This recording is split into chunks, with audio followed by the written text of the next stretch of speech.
Hello friends, स्वागत आहे माझ्या युट्यूब चॅनल आरटी फार्मा मध्ये। आणि मित्रांनो, या व्हिडिओ मध्ये आपण डिस्कस करणार जे रेल्वे रिक्रुटमेंट बोर्ड आहे त्याच्या थ्रू मित्रांनो रेल्वे फार्मासिस्ट एक्झाम रिलेटेड महत्त्वाचं नोटिफिकेशन आलेलं आहे। मित्रांनो, तुम्हाला माहिती आहे आरटी फार्मा युट्यूब चॅनलवर ज्या काही फार्मसीच्या वॅकन्सीज येतात किंवा फार्मासिस्ट एक्झाम रिलेटेड जे महत्त्वाचे नोटिफिकेशन असतात त्यांची सर्वांची इन्फॉर्मेशन मित्रांनो सर्वात आधी आरटी फार्मा युट्यूब चॅनलवर प्रोव्हाइड केली जाते। त्याचबरोबर मित्रांनो, ज्या फ्रेशर स्टुडंटला फार्मा कोव्हिजिलन्स या डिपार्टमेंटमध्ये जॉब करायचा आहे अशा स्टुडंटला मित्रांनो जॉब गायडन्स पण प्रोव्हाइड केलं जातं। तर त्या रिलेटेड तुम्हाला आणखीन इन्फॉर्मेशन पाहिजे असेल तर डिस्क्रिप्शन मध्ये जो मोबाईल नंबर दिलाय त्यावरती व्हॉट्सअप करू शकता।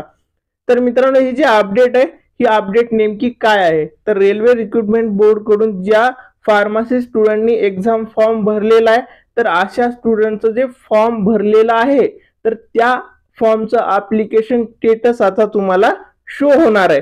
त्यासाठी तुम्हाला काय करावं लागेल मित्रांनो, ह्या ऑफिशियल साइटवर यायचंय। या ऑफिशियल साइटवर आल्याच्या नंतर तुम्ही बघू शकता railway recruitment board, ministry of railway, government of India. तर इथे आल्याच्या नंतर मित्रांनो तुम्हाला sign in into your account. तर मित्रांनो इथे सिंपली तुम्हाला काय करायचंय, लॉग इन करायचंय। लॉग इन करण्यासाठी मित्रांनो तुम्हाला इथे मोबाईल नंबर किंवा तुमचा जो ईमेल आयडी तुम्ही फॉर्म मध्ये मेन्शन केलेला आहे तर तो इथे ऍड करावा लागेल।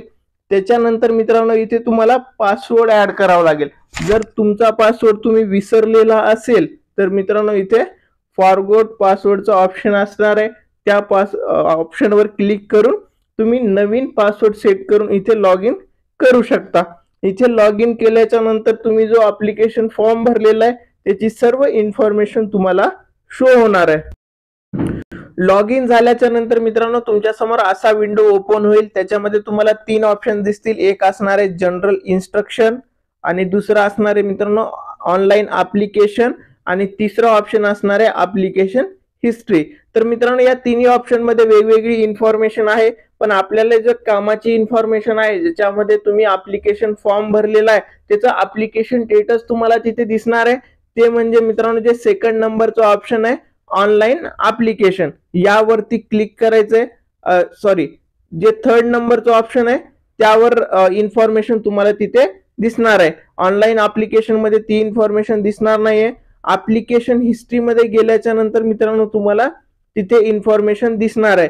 इथे तुम्ही बघू शकता रजिस्ट्रेशन नंबर, पोस्ट नेम मध्ये तुम्ही बघायचंय की recruitment of various category of paramedical आणि त्याच्यानंतर आहे महत्त्वाचं मित्रांनो ऍप्लिकेशन स्टेटस। त्याच्यानंतर ऍप्लिकेशन स्टेटस मध्ये तुम्हाला प्रोव्हिजनली ऍक्सेप्टेड असं इन्फॉर्मेशन तिथे दिसणार आहे। त्याच्यानंतर मित्रांनो इथे पेमेंट स्टेटस पण तुम्हाला दिसणार आहे, पेमेंट हिस्ट्री पण तुम्हाला इथे दिसणार आहे आणि मित्रांनो इथे या आय बटनवर क्लिक केल्याच्या नंतर तुमचं ऍप्लिकेशन तुम्हाला तिथे दिसणार आहे।